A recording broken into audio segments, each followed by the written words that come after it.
Hello class. मैं मीनू यादव। आज हम इसमें एनसीईआरटी क्लास 7 का हिस्ट्री का फर्स्ट चैप्टर का पार्ट सेकंड डिस्कस करेंगे। Historians and their sources.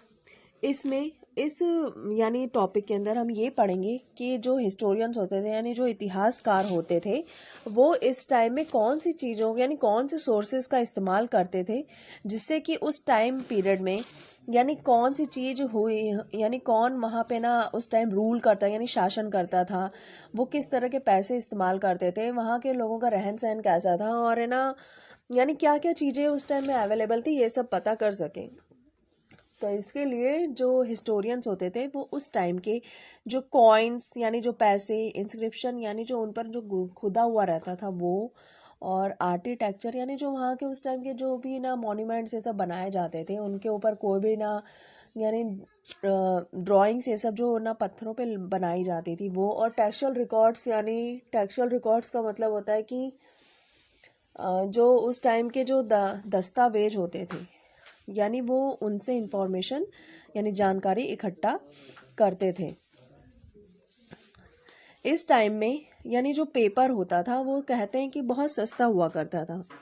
तो उस यानी तब लोगों ने उसका इस्तेमाल करना यानी शुरू किया था यानी क्योंकि वो इजीली अवेलेबल हो जाता था और उसको यानी हर चीज़ के लिए इस्तेमाल किया जा सकता था। जैसे उस पे लोग अपने ना कौन जो उस टाइम जो वो ना राजा शासन कर रहे होते रूल कर रहे होते थे तो उन्होंने कौन सी यानी कौन सी चीज़ें कौन सी डेवलपमेंट्स वहाँ किए थे उनको एक चैन वाइज पूरा नोट करते थे। और जो वहाँ के जो धर्म गुरु ये सब उस टाइम के जो होते थे उनकी जो अच्छी बातें होती थी वो और जो कानूनी दस्तावेज हुआ करते थे और जो उस टाइम यानी कौन से टैक्सेस उस टाइम यानी कौन से जो कर उन पे लगाए गए थे कौन से टैक्सेस उनसे वसूले जाते थे कौन से यानी यानी जो भी वहाँ पे जो भी यानी गवर्नमेंट जो भी चेंजेस करती थी या फिर जो रूल्स लाती थी उन सबको एक है ना पेपर के अंदर नोट करके यानी लिखा जाता था। तो उसको उस टाइम में मैन्युस्क्रिप्ट्स कहा जाता था जो कि वहाँ के अमीर लोग जो राजा होते थे वो और जो बड़े बड़े मठ हुआ करते थे जो मंदिर हुआ करते थे उनमें यानी रखा जाता था जो और जो मेनू रखा जाता था और जो यानी बहुत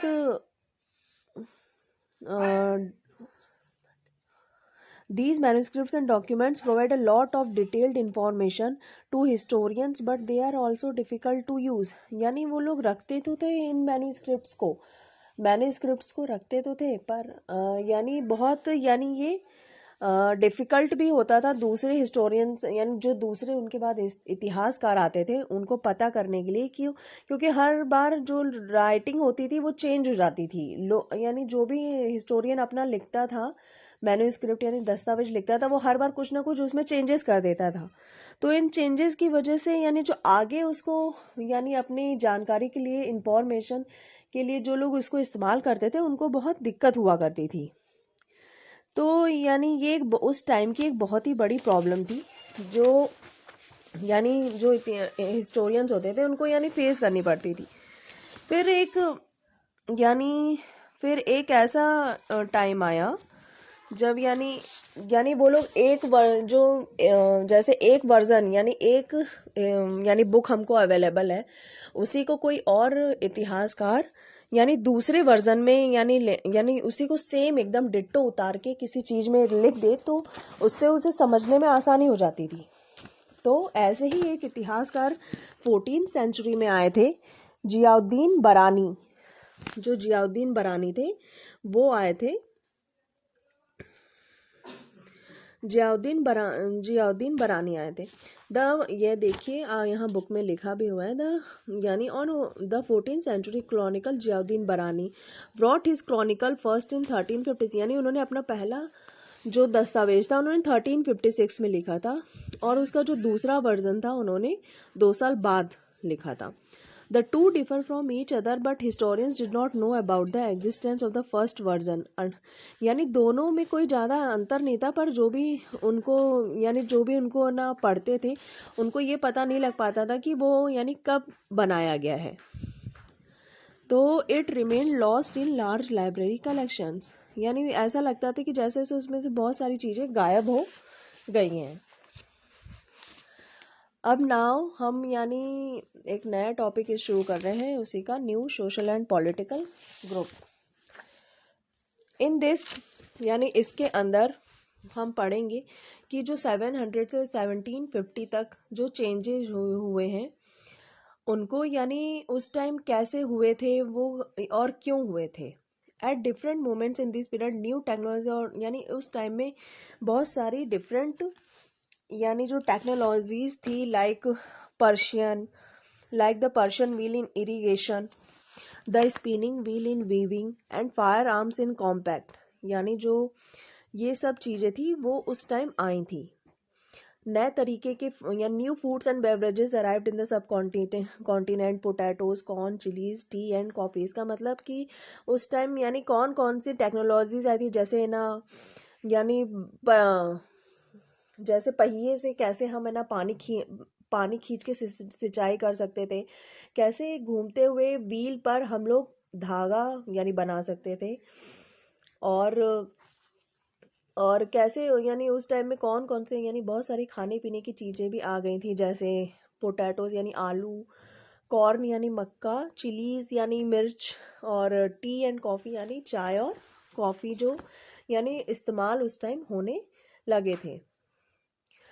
उस टाइम यानी लोगों यानी remember that all these innovations, new technology and crops came along with people who brought other ideas with them as well. यानी जब लोग एक जगह से दूसरी जगह जाते थे तो वो अपने साथ अपनी यानी जो भी टेक्नोलॉजी यानी जो भी उनको जो चीज़ें आती थी वो, और क्रॉप्स यानी जो यानी उस टाइम क्या अनाज यानी जो अनाज होते थे वो एक जगह से दूसरे जगह अपने साथ लेके जाया करते थे ताकि वो उसका यूज़ वहाँ पे भी कर सके. तो इस तरह एक जगह की टेक्नोलॉजी यानी एक जगह की सभ्यता दूसरी जगह भी फैल जाती थी, और फिर इस तरह से वहाँ पे as a result this was a period of economic, political, social and cultural changing. यानी इस तरह से वहाँ के हर फील्ड में यानी चाहे वो इकोनॉमिक यानी पैसे वाला अर्थव्यवस्था वाला हो, पॉलिटिकल यानी कोई भी गवर्नमेंट वाला डिसीजन, या फिर कोई भी संस्कृति, सभ्यता, कल यानी जो होती है सब यानी चेंज हो जाती थी. This was also a period of great mobility. Group of people traveled long distances in search of opportunity. यानी इस टाइम जो ग्रुप्स होते थे पीपल के, वो एक जगह से दूसरी जगह भी जाने लगे थे. यानी वो एक जगह यानी अपनी सभ्यता को लेके दूसरी जगह पे जाया करते थे ताकि और यानी और कुछ यानी अपॉर्चुनिटीज और चीज़ें उनको मिल सकें. The subcontinent held immense wealth and the possibility for people to carve a fortune. One यानी वो अपना भविष्य और बेहतर बनाना चाहते थे. One group of people who became important in this period were the Rajputs. यानी जो इस टाइम के जो सबसे important people थे वो थे राजपूत्स. और राजपूत्स का मतलब उस टाइम यानी बोला करते थे लोग कि the son of A ruler, यानी वो जो होते थे वो शासक के बेटे होते थे, ऐसे यानी बोला जाता उनको. यानी वो सिर्फ राज करने के लिए ही पैदा हुए हैं.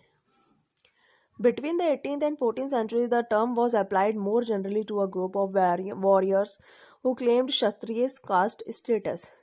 यानी जो 8th से 14th सेंचुरी, 8th से जो 14th सेंचुरी उस टाइम में थी, उसमें यानी एक कास्ट का जन्म हुआ था जिसे क्षत्रिय कहते थे, और वो उनका मेनली यही काम होता था कि वो सिर्फ लड़ाई किया करें, यानी लड़ना उनका काम होता था.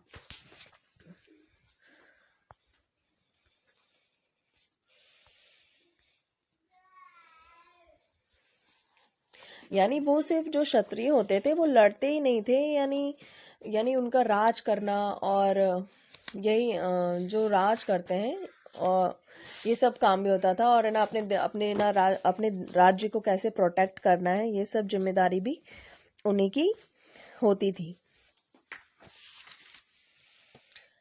A cleric code of conduct, extreme valor, and great sense of royalty were the qualities attributed to Rajputs by their poets and bards. Marathas, Sikhs, Jats, Ahoms and Kasim were the other prominent classes of people. यानी इस period में जो मराठास थे, सिख थे और जो जाट्स थे, अहोम और कासे, जो उस टाइम की मेन जो हाई लेवल यानी हाई प्रोफाइल कह सकते हैं क्लासेस हुआ करती थी. This period witnessed a gradual clearing of forest and extension of agriculture. और यही वो पीरियड यानी ये वही काल है जिसके अंदर यानी ज़्यादा से ज़्यादा ना जंगलों को काट कर खेती करने के लिए ज़मीन बनाई गई थी, जिससे लोगों को वहाँ पर रहने के लिए यानी जो रहने के लिए जो यानी जगह मिली, फिर वो वहाँ पर खेती करना शुरू हो गए. और जो एक जगह से दूसरी जगह जो उनको जाना पड़ता था वो उस टाइम वो लोग नहीं जाते थे. फिर एक ही जगह पे उन्होंने यानी बसना शुरू कर दिया, जिससे वहाँ पे जैसे अब गांव कहते हैं, गांव ऐसे बनने लग गए थे. The divisions of Jat that is sub castes were made on the basis of their ground and occupations. जो वहाँ पे जो यानी उस टाइम में जो जातिवाद होता था, जो जातिवाद यानी जो भी यानी कौन सी कास्ट ऊपर रहेगी, कौन सी कास्ट नीचे रहेगी, ये उनके काम के ऊपर डिपेंड किया करता था कि वो यानी एक तो कौन से यानी कैसा उनका बैकग्राउंड यानी कौन से कैसे हैं वो लोग, कौन सी कास्ट के हैं और क्या काम करते हैं. Ranks were variable as per the change in power, influence and resources controlled by members of the जाति. जो वहाँ पे यानी कौन से लोगों को कैसी पावर मिलनी चाहिए, वो किस तरह से रह सकते हैं, वो कौन से चीज़ों का इस्तेमाल कर सकते हैं, नहीं कर सकते हैं, वो सब चीज़ यानी जो जाति होते थे वो यानी वो डिसाइड करते थे. और this status of same jati varied from area. और यही स्टेटस उनका एक जगह से दूसरी जगह पे भी रहता था. यानी जटीज जो होते थे उनके ऊपर बाउंडेशन यानी रोक भी लगी हुई थी.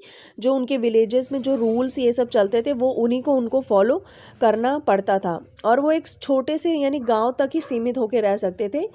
और उनके ऊपर यानी कोई और जो रूलर होगा यानी कोई और जो उनके ऊपर जो अधिकारी होगा वो उनके ऊपर रूल करेगा. वो ज़्यादा यानी अपने से फैल के यानी अपनी मन मर्ज यानी कह सकते हैं कि अपने मन मुताबिक नहीं रह सकते थे.